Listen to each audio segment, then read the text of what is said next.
Hi you guys, welcome back to my channel. My name is Ebony. Hi if you are new, hi and hello. And if you are not new, thank you so much in coming back and watching this video today. So I kind of want to explain something, and also this whole thing of me explaining my minimalism journey to y'all is also me kind of documenting where I have been and where I'm going in my life. So one thing that I wanted to do today is kind of explain how is this journey going for me, and also how am I doing not buying any type of like materialistic thing. So I'm gonna kind of go back a little bit and then come back to this question. So if I haven't explained, and I hope that I've explained the best that I can, but my journey to minimalism or a minimal life took a while. It took about a year and a half to get here. This was not an overnight sensation. This was not a throw every single thing out of your house in a day. That was not that type of process for me. It took a really long time, a year and a half to be specific, to get my life to be where it is today. And it is still not perfect. I do not own two pairs of shoes and three jackets and four pairs of shirts and two pairs of jeans. That's not my life. But it is as minimal as I can get it my life to be right now. And I am not doing, I think a thing that has helped me is not being having a comparison from one person to the other. Like, oh, you see this one YouTube creator, they only have these few little things and that's what works for them. What works for somebody else may not work for you, and what worked for me may not work for you. But I will say this, that I do struggle some days to not buy things. I will go in the store, I will literally be on TikTok, I'll be on Instagram, sometimes even YouTube, and ads of things will pop up. Sometimes I just see things and I'm just inspired. I'm like, oh, that could be something that I really have wanted, or could fill a space, or maybe even a need, but it could be like a need for like the moment. And so for me, I'm kind of at this point. Sorry if you can hear my AC, it literally just turned on. Let me go turn it off really quick. Hang on. Okay, sorry, my AC is really loud in this house, so I just wanted to turn it down so you could be able to hear me clearly.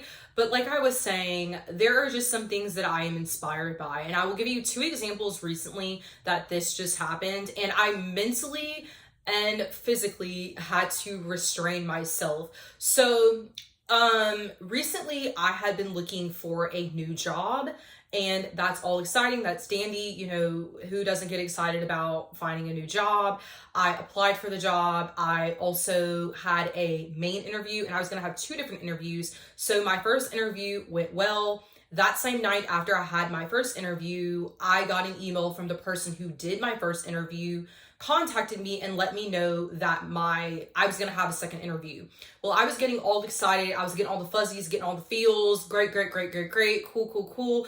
I'm gonna be able to buy these new work clothes, work pants, work shirts. You know, I was looking through Pinterest. I was looking through, you know, just different things like, oh, how can I coordinate this? How can I coordinate that? Even with the clothes that I do have in my closet, I was like, how can I put these pieces together? And instead of me, what I would have done, and I'm gonna be honest, I would have done this years ago. I would have hopped on Amazon itself, and I would have been just a buying away, because that's just what I did. I was inspired. I was like, hey, I'm going to get a new job. So why not buy for the things that you are going to get? Basically dress for the job that you want, basically. And so lo and behold, a couple of days had gone by and they disqualified me from the job. No personal issue of my own. There were things that they did not tell me prior to getting the job or applying for the job that they disqualified me from their own, for something they didn't tell me about. So anyways, I let it go, or I had to let it go. But thank God, and this is truly something that I'm learning, thank God that I was able to just let the moment go, instead of me buying clothes and then having to or ripping all the tags off the clothes saying, I'm gonna get the job, I'm gonna get the job, I'm gonna get the job anyway, and then now you can't return the clothes. That has happened before. I have done that before. And I feel like once you start to learn lessons like that, and it's not a thing that this is gonna happen every single time. That's not the point. But I'm starting to realize that sometimes you need to put those things off in order to let those things go through. And so, kind of another example of the whole get a job is, I'll give you an example. I had gotten a job years ago, and or maybe about I want to say like a year and a half ago. I say years ago, but about a year and a half ago, I had gotten a job, and I worked at the job for, I want to say, maybe like 3 months, because the environment was toxic. So I had bought all of these clothes because it was a business type of job, and I had to wear like business casual workwear. So I had all these business casual workwear, and I just had it like filled in my closet. Now, I'm not saying that you can't have business casual workwear if you know that you're going to have a business casual job, but I would say have the minimum, like have maybe, say if you work 5 days out of the week, I would have maybe 3 to 4 pairs of slacks. And maybe I would have maybe 5 tops. I'm just, something very minimal, not 20 pairs of pants and 20 shirts. Like, you don't really need that. So, I mean, unless that's what you want. But I'm learning, and I got that job, and I only stayed at that job for 3 months. Well, I had all these clothes in my closet that I wasn't wearing, because the next job after that I ended up getting was not a office job. It was a completely different field. So it's just little things like that I'm starting to learn, and I'm starting to understand about myself, and I'm starting to understand about the season of life, where I'm at, where I want to be 5 years from now, 10 years from now. So it's just things like that I'm starting to grasp. The second thing that I'm going to say that I realized recently is I wanted to get back into journaling. Now, I don't really talk about journaling on this channel because it's not really something that I maybe think that anyone would want to know about from my perspective. So I really don't show it here or showcase it here.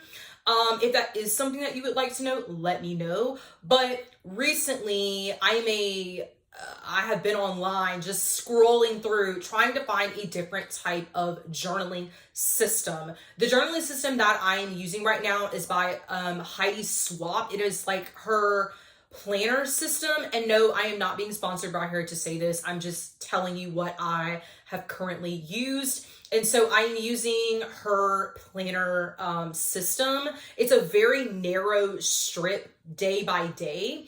And it has worked for the past 2 years. But I really want to get back into writing longer paragraphs and just writing more. I love to write and love to get my thoughts out. So recently I have been looking at like a Common Planner or the Hobonichi Cousin. Like, that's something that I've been kind of looking into, and I have been like so inspired by other creators journaling spreads and washi tape and markers and just all the funds and bits and scissors and glue and tape.